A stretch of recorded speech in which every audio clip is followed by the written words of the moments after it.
الحمد لله سبحان اللہ. الحمد لله رب العالمين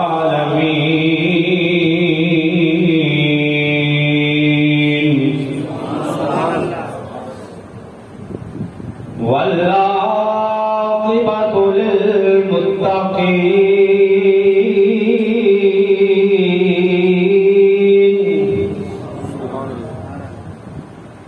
والصلاة والسلام على سيد الأنبياء والمرسلين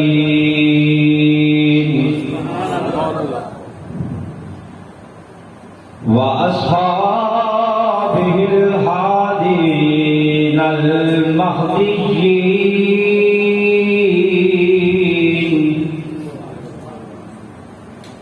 وعلى آلهم الطيبين الطاهرين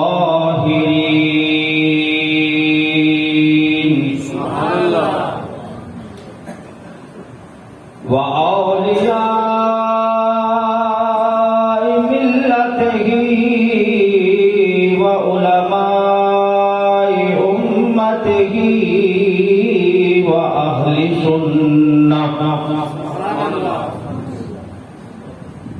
وأهل سنته أجمعين.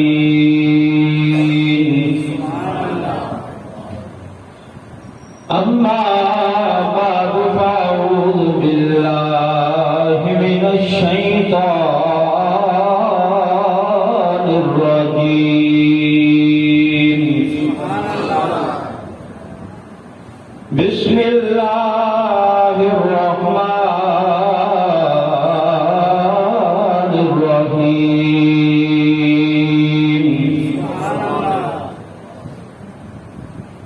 والسابقون الأولون من المهاجرين والأنصار والذين اتبعوهم بإحسان رضي الله عنهم ورضوا عنه. آمنت بالله صدق الله مولانا العظيم وصدق رسوله النبي الكريم الأمين.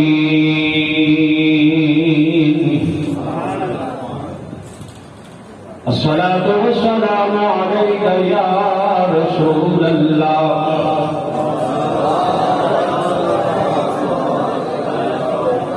الصلاة والسلام عليك يا شفيع المذنبين وعلى آلك وأصحابك يا خاتم النبيين.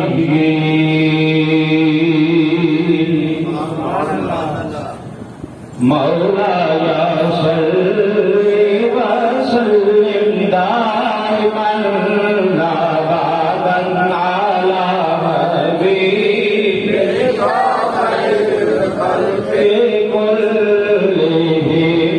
مولاي صل وسلم دائما أبدا على حبيبك خير الخلق كلهم. محمد سيد الكونين والثقلين. محمد سيد الكونين والثقلين والفريقين من قرب ومن عجم.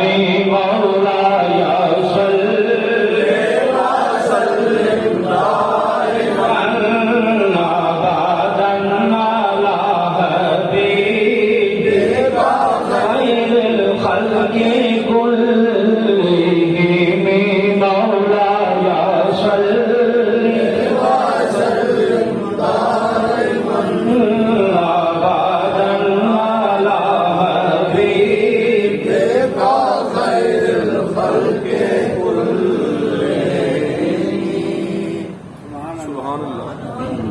محترم سامعین حضرات، ذی الحجہ شریف کا مہینہ ہے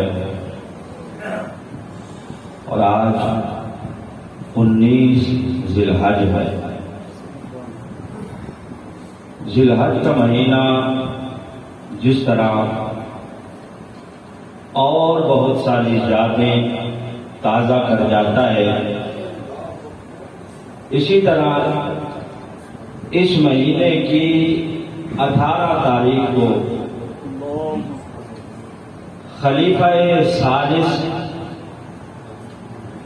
حضرت عثمان غنی رضی اللہ تعالی عنہ کی شہادت ہے۔ 18 ذی الحجہ کو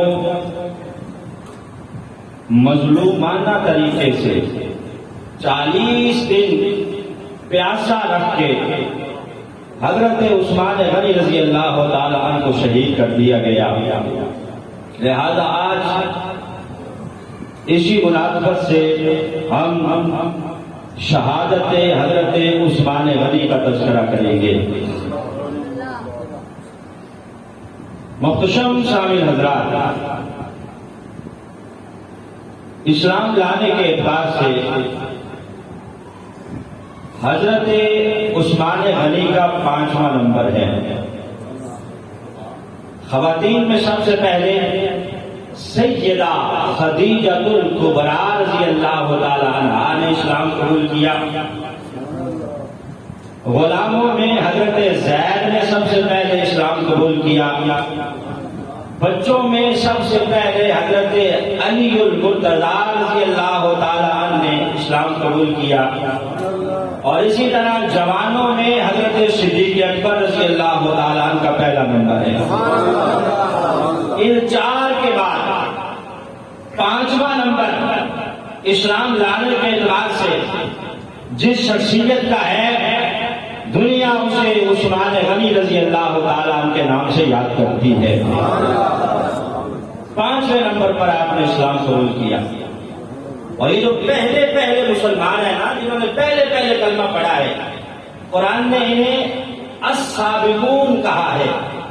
جو آیت مبارکہ میں نے تلاوت کی ہے یاد پارے سے، اللہ فرماتا ہے والسابقون الاولون من المہاجرین والانصار، کہ وہ جو ایمان لانے کے اعتبار سے سبقت لے گئے، جنہوں نے پہل کی، جنہوں نے پہلے کلمہ پڑھا، خواہ وہ مہاجرین ہیں یا انصار ہیں، انصار میں سے ہیں یا مہاجرین میں سے ہیں۔ اور آگے کیا فرمایا والذین اتبعوہم بإحسان، اور وہ جنہوں نے ان پہلے کلمہ پڑھنے والوں کی اتباع کی، جو ان کے نوکر بن گئے، ان کے غلام بن گئے، رضی اللہ عنہم ورضوا عنہ، ان کے لیے اللہ اعلان کر رہا ہے کہ وہ مجھ سے راضی ہیں، میں ان سے راضی ہوں۔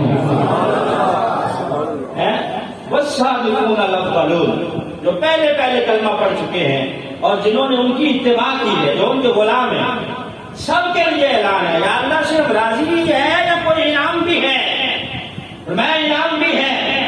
کیا انعام ہے؟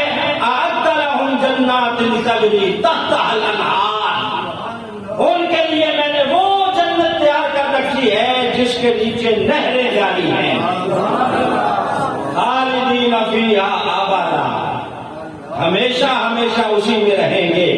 ذالک الفوز العظیم، اور قرآن کہتا ہے کہ یہی سب سے بڑی کامیابی ہے۔ سب سے بڑی کامیابی یہی ہے کہ بندے کو مرنے کے بعد جنت مل جائے۔ اور اعلان ہو رہا ہے کہ وہ جو سابقون ہیں، جنہوں نے پہلے کلمہ پڑھ لیا ہے، ان سے بھی اللہ راضی ہے، اور جو ان کلمہ پڑھنے والوں کے غلام ہیں، جو ان کی اتباع کرنے والے ہیں، جو ان کو اپنا امام ماننے والے ہیں، جو ان کی پیروی کرنے والے ہیں، اللہ ان سے بھی راضی ہے۔ تو اسی لیے ہم کہتے ہیں کہ صحابہ کے غلام بن جاؤ۔ کیوں بن جاؤ؟ کہ وہ دیوانے محمد کے، میں دیوانہ صحابہ کا،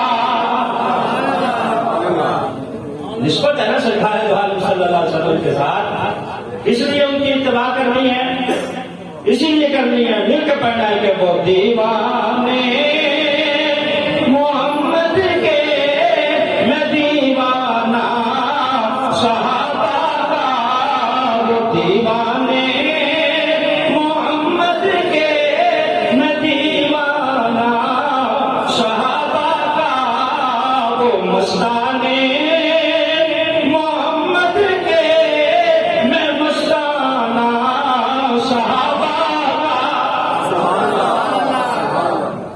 رسول اللہ صلی اللہ علیہ وسلم کے غلام ہیں اور ہم ان کے غلام ہیں۔ سارے صحابہ عظمتوں والے، مقام والے، عزتوں والے، اور پھر حضرت عثمان غنی رضی اللہ تعالیٰ، آپ نے جب کلمہ پڑھا نا تو آپ کے والد گرامی کا انتقال ہو چکا تھا، جناب عفان کا۔ آپ پرورش پا رہے تھے اپنے چچا حکم کے پاس، حکم بن عاص کے پاس، اس کے پاس آپ پروان چڑھ رہے تھے، پرورش پا رہے تھے۔ جب کلمہ پڑھ لیا چچا کو پتا چلا تو اس نے کمرے میں بند کر دیا، کوٹھری میں بند کر دیا۔ کہا عثمان یہ کلمہ تمہیں چھوڑنا پڑے گا ورنہ گھر چھوڑنا پڑے گا، کلمہ چھوڑو، اپنے باپ دادا کا دین بدل کے نیا دین اختیار کر رہے ہو، نعوذ باللہ، کلمہ چھوڑو یا گھر چھوڑو یا پھر تمہیں ہر چیز چھوڑنی پڑے گی۔ حضرت عثمان غنی کہنے لگے چچا گھر کی بات کرتے ہو، زندگی کہتے ہو چھوڑ دوں گا، کلمہ نہیں چھوڑوں گا۔ گھر کی بات کرتے ہو، مال و زر دینا چاہتے ہو لے لو، سب کچھ دے دوں گا، لیکن کلمہ نبی پاک کا پڑھ لیا ہے چھوڑوں گا نہیں۔ آخرکار چچا نے گھر سے نکال دیا، کلمہ نہیں چھوڑا تو گھر سے نکال دیا۔ اب نبی پاک صلی اللہ علیہ وسلم کی خدمت میں غلام حاضر ہے، نبی پاک صلی اللہ علیہ وسلم نے سینے سے لگایا ہے، صرف سینے سے نہیں لگایا، اپنی بیٹی رقیہ کا نکاح بھی حضرت عثمان غنی سے کر دیا ہے۔ سرکار نے صرف غلام کو سینے سے نہیں لگایا بلکہ اپنی بیٹی رقیہ کا نکاح حضرت عثمان غنی رضی اللہ تعالیٰ عنہ سے کر دیا۔ اب آپ اپنی اہلیہ کے ساتھ وقت گزار رہے ہیں، لیکن سب نے بائیکاٹ کر دیا ہے، رشتہ داروں میں کوئی ملتا جلتا نہیں، کوئی آنا جانا نہیں کسی کے ہاں۔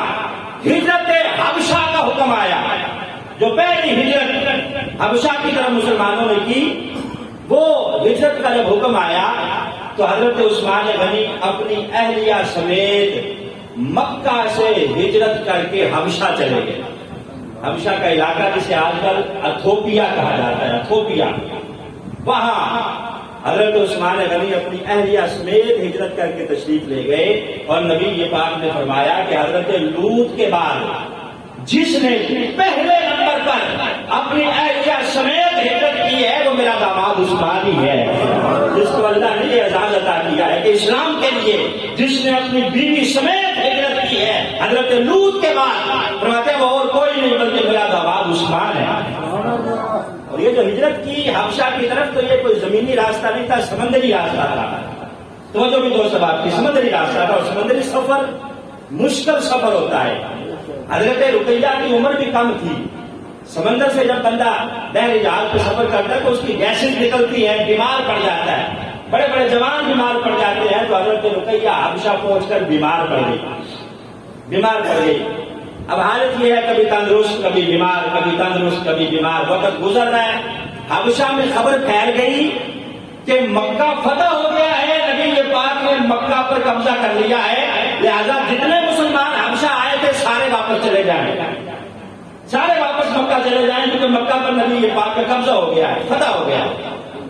اب حضرت عثمان غنی نے اپنی اہلیہ سمیت پھر حبشہ سے ہجرت کی، اور مکہ جب یہاں پہنچے تو خبر جھوٹی تھی، مکہ تو ابھی فتح نہیں ہوا تھا، جھوٹی خبر تھی، لیکن آپ اب آگے واپس دوبارہ پھر سفر کیا ہے تو حضرت رقیہ کی عمر، حضرت رقیہ کی جو صحت ہے وہ مزید ڈاؤن ہو گئی، وقت گزرتا گیا، اب ہجرت مدینہ کا وقت آ گیا۔ ہجرت مدینہ، حضرت عثمان غنی نے اپنی اہلیہ سمیت مکہ سے ہجرت کی اور مدینہ پہنچے۔ یہ نبی پاک کے صحابی ہیں جنہیں ذوال ہجرتین کہا جاتا ہے کہ اس نے ایک ایک نہیں بلکہ اللہ کے دین کے لیے دو ہجرتیں کی ہیں۔ ذوال ہجرتین، پہلے حبشہ ہجرت کی ہے اور پھر مدینہ ہجرت کی ہے۔ اب مدینہ پہنچ گئے، نبی پاک صلی اللہ علیہ وسلم کے یہ صحابی وقت گزر رہا ہے، غزوہ بدر کا وقت آ گیا، صحابہ تیاری کر رہے ہیں بدر میں جنگ کرنے کے لیے۔ جب بدر میں جانے کے لیے تیاری ہو رہی ہے، حضرت عثمان بھی آئے، حضور میرے لیے کیا حکم ہے؟ کہا بیٹا عثمان تم ساتھ نہیں جاؤ گے بلکہ یہی ٹھہرو گے۔ حضور کیوں؟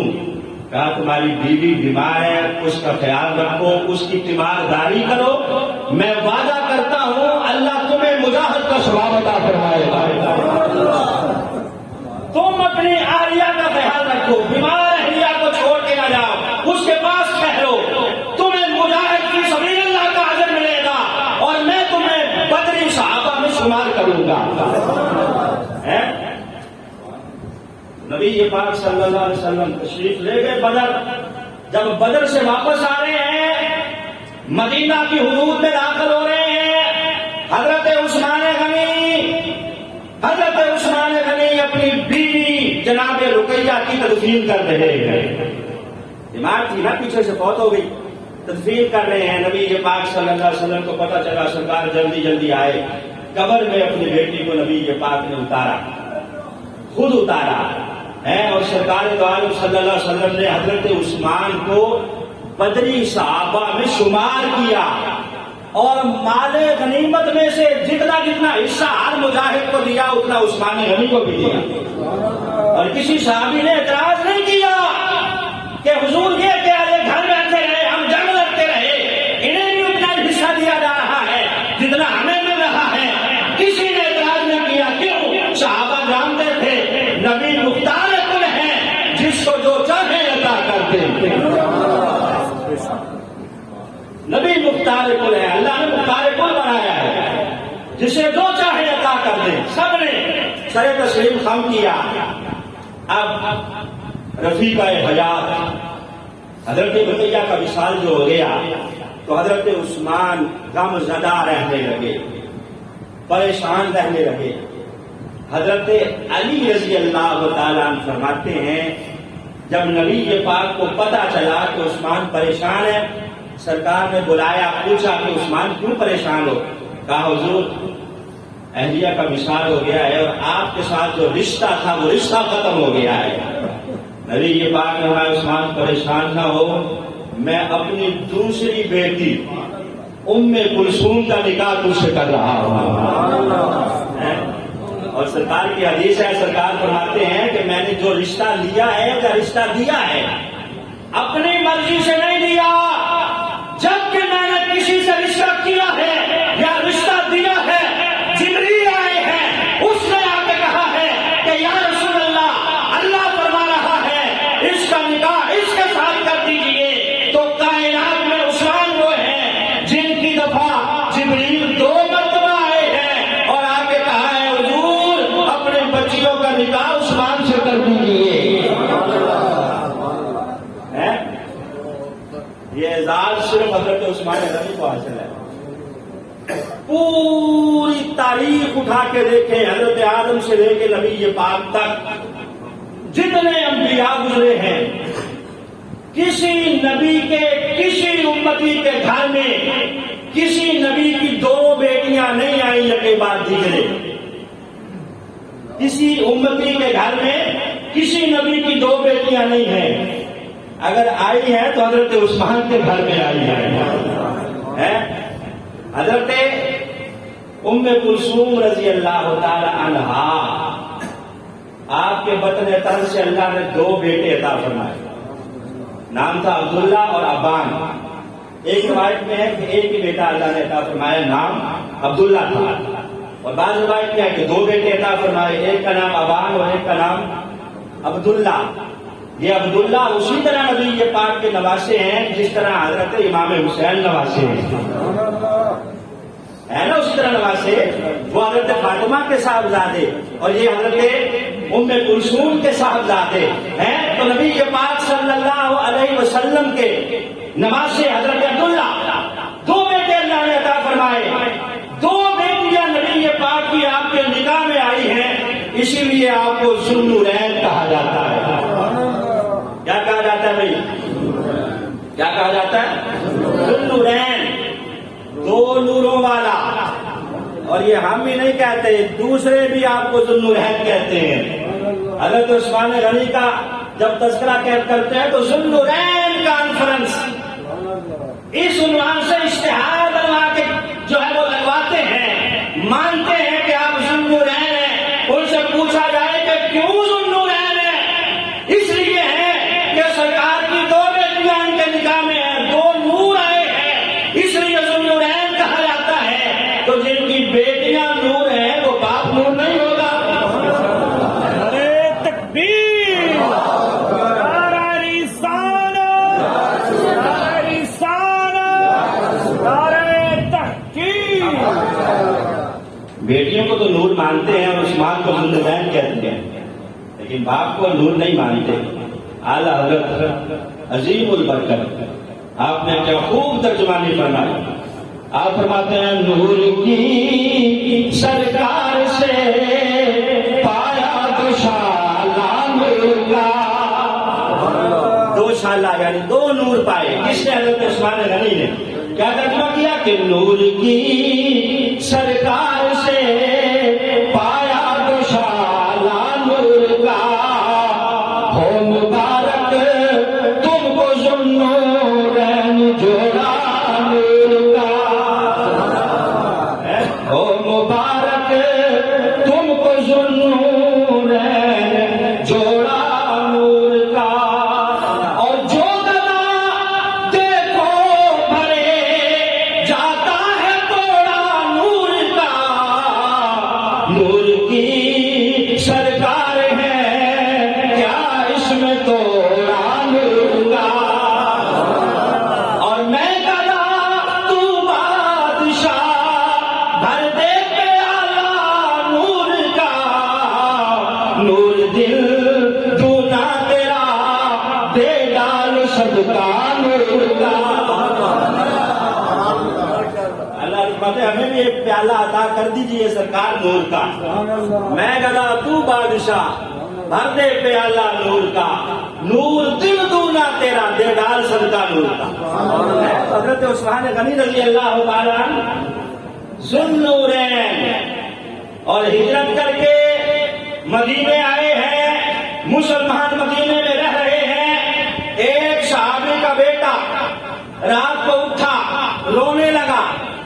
صحابی نے پوچھا بیٹا روتا کیوں ہے؟ کہا ابا جان پانی چاہیے، پانی چاہیے۔ اب صحابی نے پانی کا پیالہ بھرنے کے لیے مشکیزے کی طرف جو سفر کیا یا گھڑے کی طرف جو گئے تو دیکھا کہ وہ مشکیزہ یا گھڑا خالی تھا۔ آدھی رات ہے، اٹھایا مشکیزہ، کنویں پر کے بھر کے لے آؤں۔ کنویں پر جو پہنچے تو وہ کنواں یہودی کی ملکیت تھا، تلوار لے کے کھڑا ہے۔ کہا چل، کہنے لگا کہ پانی نہیں دوں گا، تم نئے آ گئے ہو مدینے میں، نیا دین لے آئے ہو اور پانی میرے کنویں سے پیتے ہو، آج کے بعد تمہارا پانی بند ہے، پانی نہیں ملے گا۔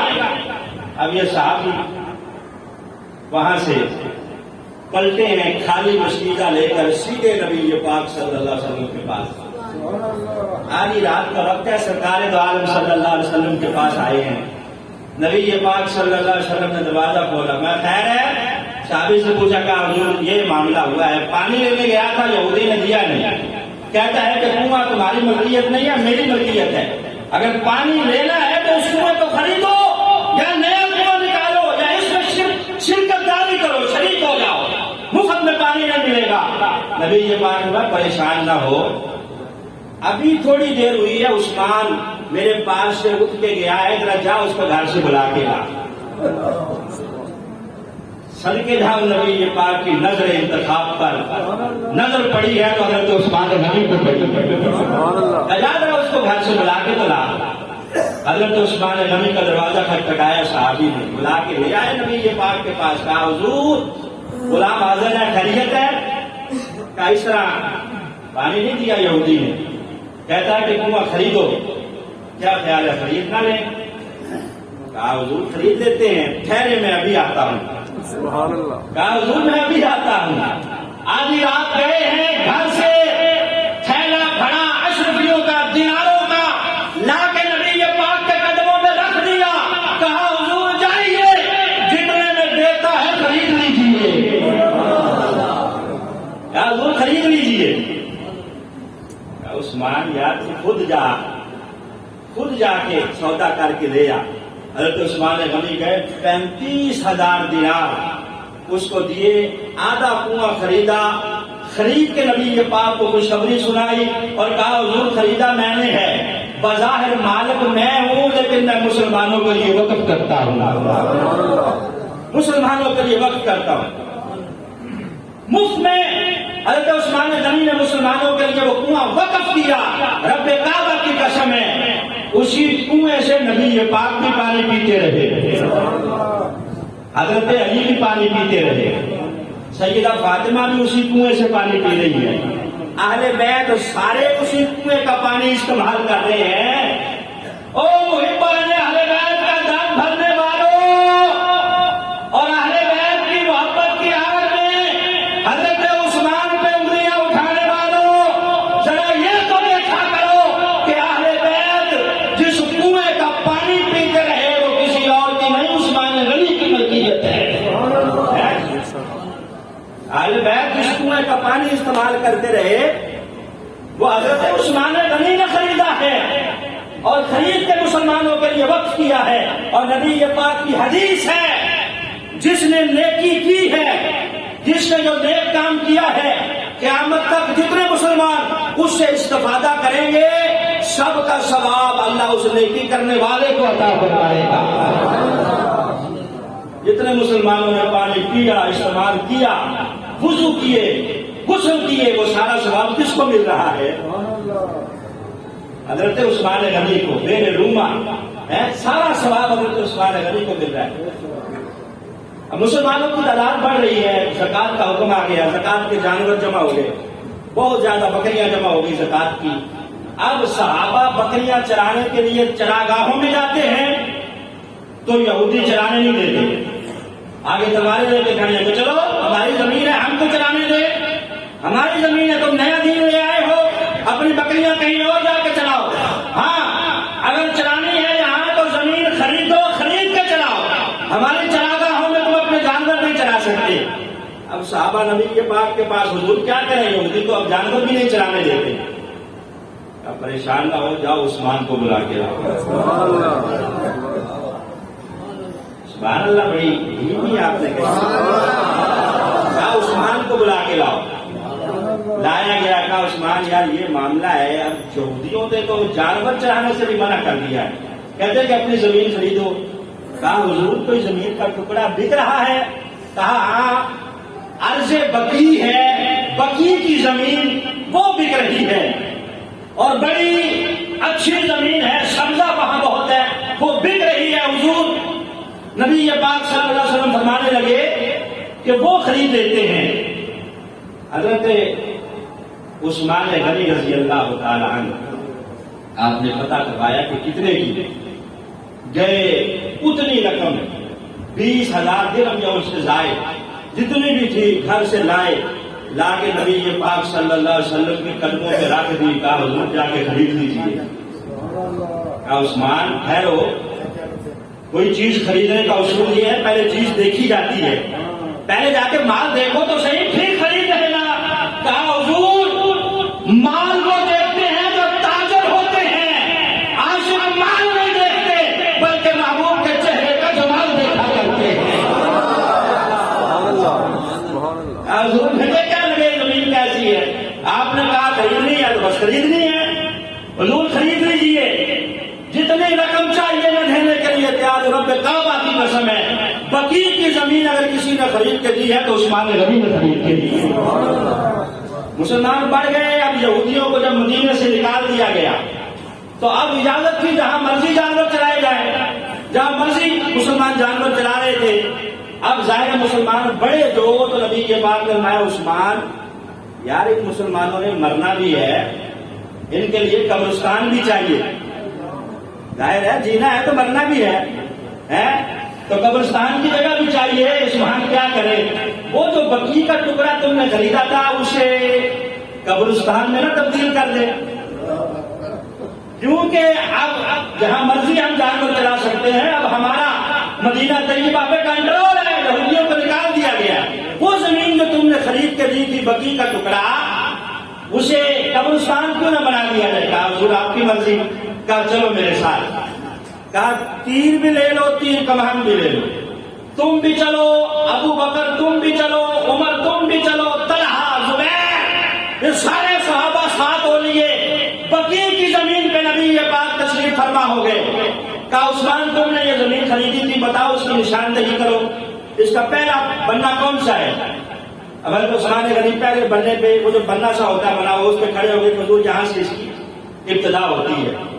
نبی یہ پاک نے فرمایا یہاں کھڑے ہو کر کمان میں تیر رکھو اور تیر کھینچ کے مارو۔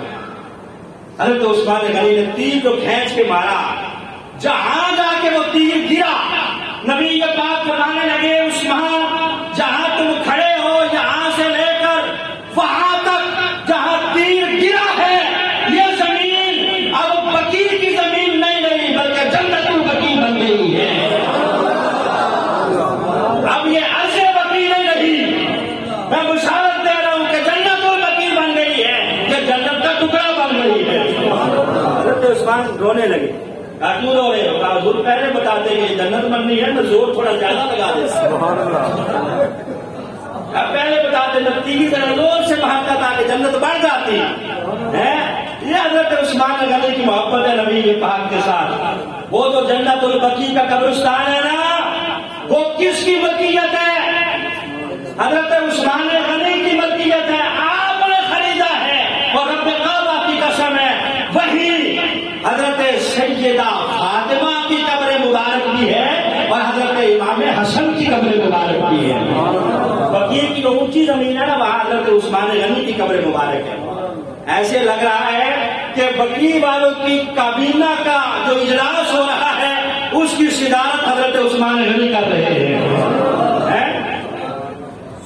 اونچی جگہ پہ آپ کی قبر مبارک ہے، باقی ساری قبریں تھوڑی تھوڑی نیچی ہیں۔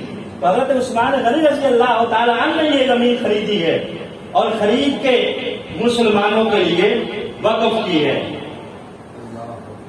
مسجد نبوی کی جگہ تنگ پڑ گئی، مسلمان چونکہ بڑھتے جا رہے تھے، جگہ جو تنگ پڑی تو اعلان ہوا کہ جگہ خرید کے اس کی توسیع کی جائے، پتہ کرو اس کے گرد و نواح میں کس کے مکانات ہیں۔ پتہ چلا کہ یہ جو مکان ہے یہ یتیم بچوں کا ہے، 2 یتیم بچے ہیں ان کی یہ جگہ ہے۔ کہا گیا کہ اسے انہیں بلایا جائے تاکہ ان سے سودا طے کیا جائے اور زمین خریدی جائے۔ وہ یتیم بچے نبی پاک صلی اللہ علیہ وسلم کے پاس آئے، سرکار نے کہا یہ مکان تمہارا ہے؟ جی حضور ہمارا ہے، مسجد نبوی کے لیے ہم خریدنا چاہتے ہیں۔ حضور ہم آپ سے پیسے لیتے ہوئے اچھے نہیں لگتے، آپ ویسے ہی لے لیں۔ نبی پاک میں نہیں، تم یتیم ہو، تمہیں تمہارا پورا حق دیا جائے گا، بولو کتنے پیسے چاہیے؟ انہوں نے مطالبہ کیا، میں جاؤ ذرا عثمان کو بلا کے لاؤ۔ کہا عثمان کو بلا کے لاؤ۔ جتنا مطالبہ کیا تھا رب کعبہ کی قسم ہے عثمان نے اپنی جیب سے ادا کیا ہے، ادا کر کے مسجد نبوی کی توسیع جس نے آگے بڑھ چڑھ کے حصہ لیا ہے وہ کوئی اور نہیں ہے، حضرت عثمان غنی کی ذات ہے۔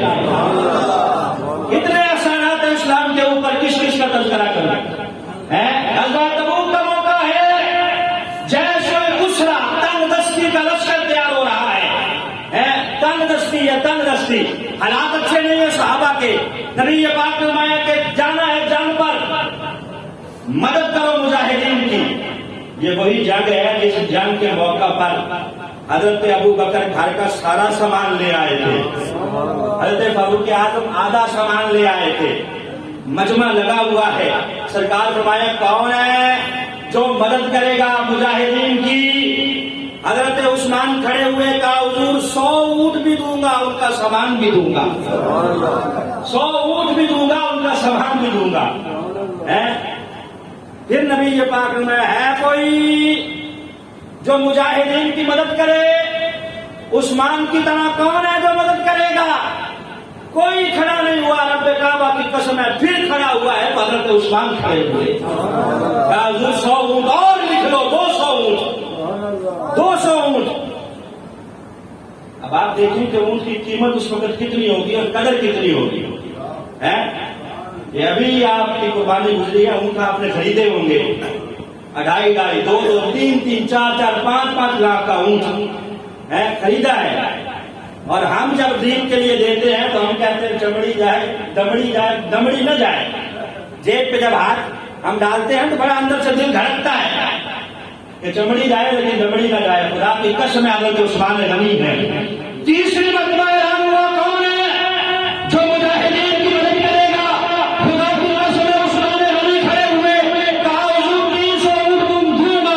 نبی پاک اعلان کرتے رہے، عثمان غنی کھڑے ہوتے رہے، 600 اونٹوں کا اعلان کیا،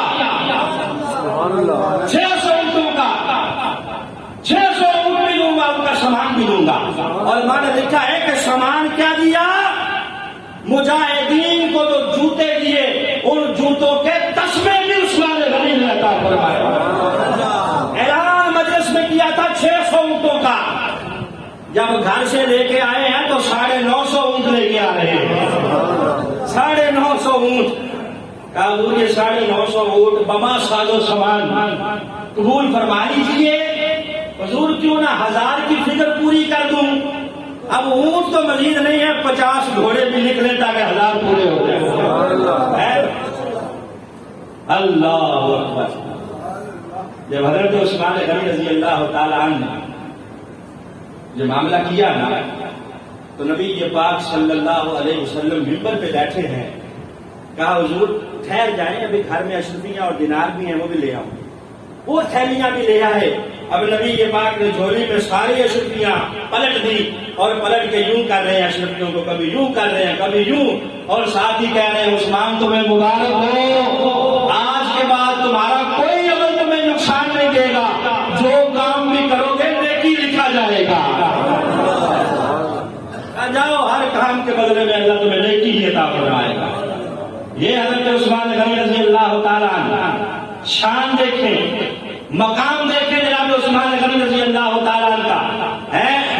اور پھر جب نبی پاک صلی اللہ علیہ وسلم گئے ہیں مدینہ سے مکہ عمرہ کرنے کے لیے، بیت رضوان کا موقع ہے، حدیبیہ کے موقع پر وہاں حدیبیہ کے مقام پر 1400 صحابہ کے ساتھ سرکار ٹھہرے اور فرمایا کہ ہم عثمان کو اپنا سفیر بنا کے بھیج رہے ہیں۔ سفیر اسے بنایا جاتا ہے جس کے اوپر بھروسہ ہوتا ہے، حکومتیں اسے سفیر بناتی ہیں جس کے اوپر بھروسہ ہوتا ہے۔ کہ عثمان تم جاؤ ذرا جا کے اہل مکہ کو، قریش مکہ کو بتاؤ کہ ہم جنگ کرنے نہیں آئے، عمرہ کرنے آئے ہیں، عمرہ کر کے واپس چلے جائیں گے، جاؤ تمہاری رشتے داریاں بھی ہیں، جو ہے تمہیں امان ہوگی، تمہارے لیے خیر ہوگی، تم جاؤ جا کے ہمارا ارادہ بتاؤ۔ حضرت عثمان غنی آئے، مکے والوں نے کہا کہ عثمان نبی پاک کو اجازت نہیں ہے عمرہ کرنے کی، سامنے خانہ کعبہ ہے، تم طواف کرو، عمرہ کرو، جو کرنا چاہو کرو، تمہارے لیے اجازت ہے۔ عثمان غنی رضی اللہ تعالیٰ عنہ میں رب کعبہ کی قسم ہے عثمان اس وقت تک عمرہ نہیں کرے گا جب تک سرکار کو اجازت نہیں ملے گی۔ صحابہ باہر بیٹھے کہہ رہے ہیں کہ یا رسول اللہ عثمان بھائی کتنے خوش قسمت ہیں، وہاں عمرے کر رہے ہوں گے، کیا میں جانتا ہوں اپنے عثمان کو، وہ میرے بغیر عمرہ تو کیا کعبہ کی طرف دیکھے گا بھی نہیں، دیکھے گا بھی نہیں۔ ادھر خبر پھیل گئی کہ عثمان شہید ہو گئے۔ اب نبی یہ پاک صحابہ سے بیعت لے رہے ہیں جسے بیعت رضوان کہا جاتا ہے۔ کہ صحابہ بدلہ لوگے عثمان کا؟ کہا لیں گے۔ کہا آؤ میرے ہاتھ پہ بیعت کرو۔ اب سب نے نبی یہ پاک کے ہاتھوں پہ بیعت کی کہ ہم بدلہ لیے بغیر نہیں جائیں گے۔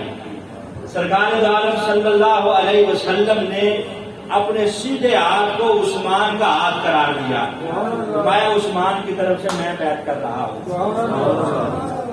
یہاں لوگ کہتے ہیں کہ نبی پاک کو پتہ نہیں چلا، وہ تو زندہ تھے، آپ نے بیعت لی. تو میں نے کہا کہ بیعت نبی پاک نے عثمان کی طرف سے جو لی ہے، یہ اس بات کی طرف اشارہ ہے کہ سرکار کو پتہ ہے کہ عثمان زندہ ہے. بیعت زندوں کی طرف سے لی جاتی ہے، مردوں کی طرف سے نہیں لی جاتی ہے.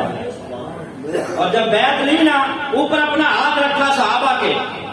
قرآن نے کہا ان الذین یبایعونک انما یبایعون اللہ ید اللہ فوق ایدیہم. نبی پاک نے اپنے ہاتھ کو عثمان کا ہاتھ قرار دیا. اللہ فرماتا ہے محبوب، صحابہ کے ہاتھوں پہ جو ہاتھ ہے یہ تمہارا نہیں ہے بلکہ مجھ خدا کا ہاتھ ہے. ید اللہ فوق ایدیہم، ان ہاتھوں پہ اللہ کا ہاتھ ہے. یہ میں نے روایت نہیں بیان کی بلکہ آیت بیان کی ہے. قرآن نے کہا ید اللہ فوق ایدیہم. عثمان کے کیا کہنے کہ سرکار نے اپنے ہاتھ کو عثمان کا ہاتھ قرار دیا اور اللہ نے نبی پاک کے ہاتھ کو اپنا ہاتھ قرار دیا. حضرت عثمان غنی رضی اللہ تعالیٰ کی خدمات اسلام کے لیے بے شمار ہے. نبی پاک نے ایک موقع پہ ارشاد فرمایا کہ عثمان، اللہ تمہیں عزتوں والی قمیض پہنائے گا. لوگ اس قمیض کو اتاریں گے لیکن اتارنا نہ. لوگ اس قمیض کو اتاریں گے کھینچ کھینچ کے، پیچھے پڑ جائیں گے، لیکن تم نے جو بھی ہو جائے وہ قمیض اتارنی نہیں ہے. وہ قمیض عزتوں والی کون سی تھی؟ خلافت کی قمیض، جس کی طرف نبی پاک نے اشارہ کیا ہے اور شہادت کی طرف اشارہ کیا. کئی موقع پر نبی پاک نے یہ بتا دیا تھا کہ میرے اس صحابی کو درد مندانہ انداز سے شہید کیا جائے گا. بلوائیوں نے اب مدینہ طیبہ پر حملہ کیا. اس وقت جب مدینے کے مسلمان حج کرنے کے لیے گئے ہوئے ہیں مکہ شریف، 17 یا 18 مسلمان باقی ہیں، باقی سارے حج کرنے کے لیے گئے ہوئے ہیں. مصر سے فتنہ اٹھا. عبداللہ بن شبا منافقین کا جو سردار ہے، اس کی سازش سے وہاں سے آئے بلوائی اور آ کے حضرت عثمان غنی رضی اللہ تعالی عنہ کے گھر کا محاصرہ کیا. حضرت علی المرتضی رضی اللہ تعالیٰ عنہ کو پتا چلا تو آپ نے اپنے دونوں صاحبزادوں حضرت امام حسن، امام حسین اور اپنے غلام کمبر کو کہا کہ جاؤ امیر المؤمنین کے گھر کا پہرا دو. پہرا دو، دروازوں پہ کھڑے ہو جاؤ، کوئی اندر جانے نہ پائے. حضرت علی حضرت عثمان غنی کے پاس آئے کہ جناب ہمیں اجازت دیں، ہم ان بلوائیوں کا کلا کمل کر دیں گے. یہ ہوتے کون ہیں محاصرہ کرنے والے؟ حضرت عثمان کہنے لگے نہیں، میں اپنی ذات کی وجہ سے نبی پاک کے شہر مدینہ میں خون نہیں بہانا چاہتا. میری ذات کے دشمن ہے، جاؤ. حضرت امیر معاویہ نے شام سے خط لکھا کہ حضور میں فوج لے کے آ جاتا ہوں، یا آپ آ جائیں یہاں شام میں، یا مجھے حکم دے میں فوج لے کے آ جاتا ہوں. ان بلوائیوں کی کیا ضرورت ہے کہ یہ آپ کے اوپر حملہ کریں؟ کہا نہیں، میں اپنی ذات کی وجہ سے مدینہ کو خون آلود نہیں کرنا چاہتا. اور جہاں تک یہ بات کا تعلق ہے کہ میں شام آ جاؤں، کہا نہیں، میں نبی کے پاک کا پڑوس نہیں چھوڑوں گا. منع کر دیا صحابہ کو، خبردار جو کرتے ہیں انہیں کرنے دو، تم نے ان کے اوپر حملہ نہیں کرنا. اب حضرت عثمان غنی رضی اللہ تعالیٰ عنہ کے گھر کا محاصرہ کیے رکھا ان بلوائیوں نے. کتنے دن؟ 40 دن پانی بند رہا. کربلا میں 3 دن پانی بند ہوا، 7 سے لے کر 10 محرم تک. حضرت عثمان غنی کی شہادت بھی بڑی دردناک ہے. 40 دن پانی بند رہا اور پانی بھی اس کنویں کا بند کیا جو خود حضرت عثمان غنی نے خریدا تھا. خود حضرت عثمان غنی نے خریدا تھا. جس دن آپ کی شہادت ہونی تھی، نبی پاک تشریف لائے، ڈول پکڑا ہوا ہے پانی کا. کہا عثمان پانی پینا ہے تو پی لو، کہتے ہو تو میں دعا کر دیتا ہوں یہ ابھی برباد ہو جائیں گے. اور اگر تمہاری مرضی یہ ہے کہ تم روزہ میرے ساتھ افطار کرو تو میرے ساتھ افطار کر لینا، شام کو روزہ میرے ساتھ افطار کر لینا. کہا حضور میں آپ کے ساتھ روزہ افطار کروں. ساری زندگی آپ نے تہمت پہنا ہے. اس دن آپ نے خصوصی طور پر شلوار پہنی، پاجامہ پہنا. آپ کی بیوی پوچھنے لگی کہ کیوں؟ کہا مجھے یقین ہے کہ آج میں شہید ہو جاؤں گا. پاجامہ اس لیے پہن رہا ہوں کہ کہیں شہید جب میں ہوں تو میری شرمگاہ ننگی نہ ہو جائے. اتنے حیا والے حضرت عثمان غنی رضی اللہ تعالیٰ. جب شہید کیا گیا، ظاہرہ دروازوں پر تو پہرے دار موجود تھے. بلوائیوں نے پیچھے سے حملہ کیا، پیچھے سے مکان کی بیک سائڈ سے پیچھے سے چڑھے چڑھ کر آخری راگ تھا ان کے پاس، اس کے ساتھ حضرت عثمان غنی رضی اللہ تعالیٰ عنہ کے اوپر جب حملہ کرنے لگے تو آپ کی بیوی حضرت نائلہ رضی اللہ عنہا نے اپنا ہاتھ آگے کر دیا، آپ کے ہاتھوں کی انگلیاں زخمی ہوئی۔ حضرت عثمان غنی رضی اللہ تعالیٰ عنہ بدستور قرآن پاک پڑھ رہے ہیں، اور آپ نے ان بلوائیوں سے مخاطب ہو کر خطاب کرتے ہوئے کہا کہ کیوں مجھے شہید کرنا چاہتے ہو؟ سنو، تمہیں پتہ نہیں ہے جب مدینے میں مسجد نبوی کی جگہ تنگ پڑ گئی تھی تو میں نے خرید کے دی تھی، پانی کا کنواں میں نے خرید کے دیا تھا، یہ میری خدمات ہیں، کیوں شہید کرنا چاہتے ہو؟ یاد رکھو اگر مجھے شہید کر دو گے تو قیامت تک مسلمان آپس میں دست و گریبان رہیں گے، خانہ جنگی شروع ہو جائے گی، مسلمان کبھی امن سے نہیں رہیں گے، باز آ جاؤ، یہ کام نہ کرو۔ بہرحال وہ باز نہیں آئے، حضرت عثمان غنی رضی اللہ تعالیٰ کے سر پہ حملہ کیا، آپ کے سر مبارک پر زخم آیا، چوٹ آئی۔ جب آپ شہید ہوئے تو قرآن پاک پڑھ رہے تھے، فَسَيَكْفِيكَهُمُ اللَّهُ وَهُوَ السَّمِيعُ الْعَلِيمُ، اس آیہ مبارکہ کے اوپر آپ کا خون مبارک گرا ہے، نیچے ہوئے، قرآن سے رفع ڈال لیا، محبت اور آپ کا عشق قرآن پاک کے ساتھ یہ تھا کہ مرتے مرتے بھی قرآن کو جب بھی ڈال کر دوستی پکی کر لی۔ نبی یہ بات فرماتے ہیں کہ شہید کا خون جہاں گرا ہے، قیامت کے دن وہ جگہ شہید کے حق میں گواہی دے رہی ہوگی۔ رب کعبہ کی قسم ہے، کسی کے حق میں کربلا کی زمین گواہی دے گی، اور کسی کے حق میں اور کا میدان گواہی دے گا، کسی کے حق میں بدر کا میدان گواہی دے گا۔ نبی پاک کے صحابی حضرت عثمان کو ہیں کہ جن کے حق میں قیامت کے دن اللہ کا قرآن گواہی دے رہا ہوگا، کیونکہ قرآن کے اوپر آپ کا خون مبارک گرا۔ وہ قرآن ترکی میں ان کے میوزیم کے اندر آج بھی محفوظ ہے، جس کے اوپر حضرت عثمان غنی رضی اللہ تعالیٰ کا خون گرا۔ ظاہر اس وقت کاغذ میں نہیں تھا، وہ چمڑے کے ورقوں والا قرآن پاک وہاں آج بھی موجود ہے۔ دعا ہے اللہ حضرت عثمان غنی کے مزار مقدسہ پر کروڑا رحمتوں کا نزول فرمائے، آپ کے نقش قدم پہ چلنے کی توفیق عطا فرمائے۔